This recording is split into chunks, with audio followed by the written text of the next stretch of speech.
played Warband, when to start your own kingdom. Okay guys, before you start your own kingdom there are lots of problems you need to have solved or have idea how to do so, because to make a kingdom is not the most easy part to do in this game, because it can be very hard if you're not prepared. So let me help you with that. And to build your own kingdom you must be prepared to have a lot of money to do so, like 20,000, 30,000 maybe, to have an army. And the way you can earn money is of course serve a lord for some time, and decline your oath to him and start your own kingdom by that. Or because when you're working for a lord, you will be able to join wars, raiding villages and towns, and you can gain so much gold and money for that, and also you can gain a lot of loot and resources you can sell for a lot of money. So that's the way to do that. The army you need, what I have found to be very effectively when you're starting a new kingdom, is an army based on cavalry. So like you can see here, I got light cavalry, and of course I got a lot of heavy cavalry, because when you're starting your own kingdom you're very vulnerable, because the enemy you will face across the world will basically have a lot of lords to help the king with together they can mass a big army against you. So you'll need heavy cavalry to take them down, and they're very effectively, because most armies you will meet will have footman soldiers. So cavalry would be definitely the best choice to do that. So in this topic we will cover is renown, honor, and let's check that.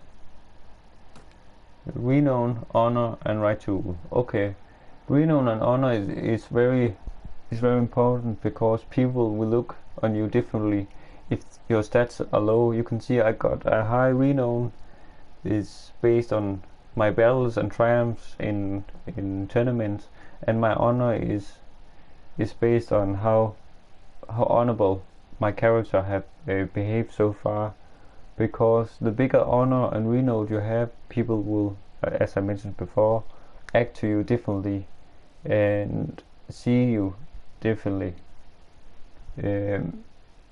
Because if when, like I'm going to speak about later, when you're going to get married, the woman you will be courting to will also look on your honor rating.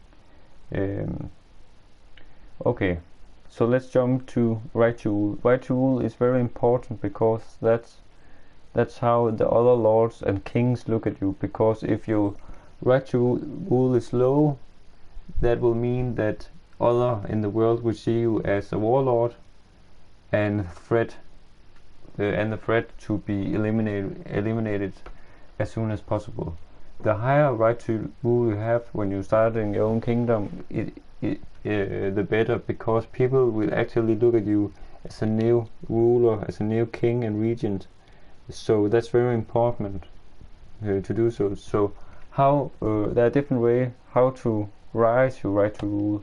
What I have done so far is that I have taken my heroes or companions, call them what you will, and I have talked to them and sent them out in the world.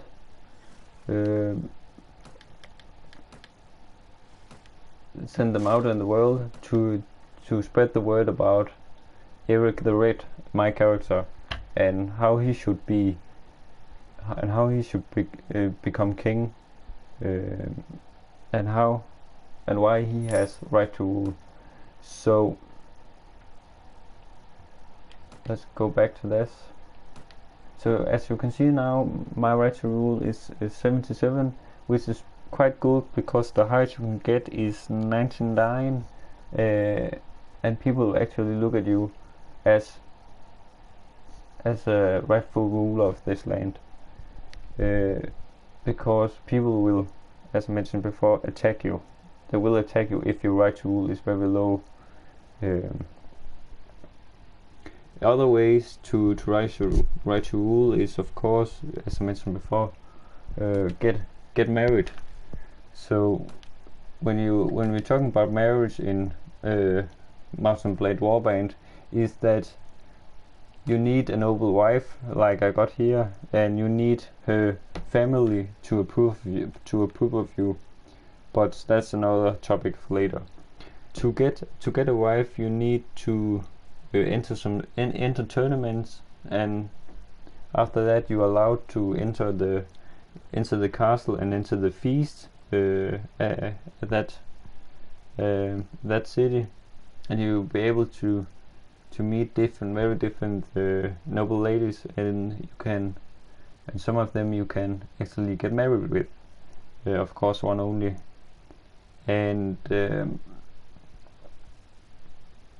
by that you need around 9 to 14 a relationship with one woman to get to that stage where you can declare your love to her. But before you do that, you need to win tournament and declare and declare to the noble lady that you did it for her, and you will automatically raise your relationship level with her. So you need to be around 9 to 14 relationship before you can declare your love.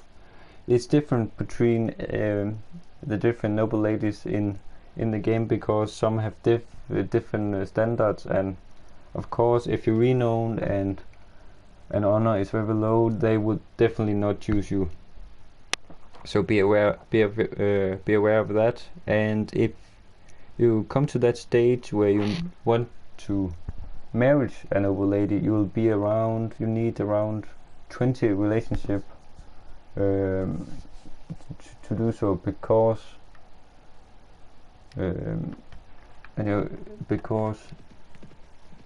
let's just go to the castle here.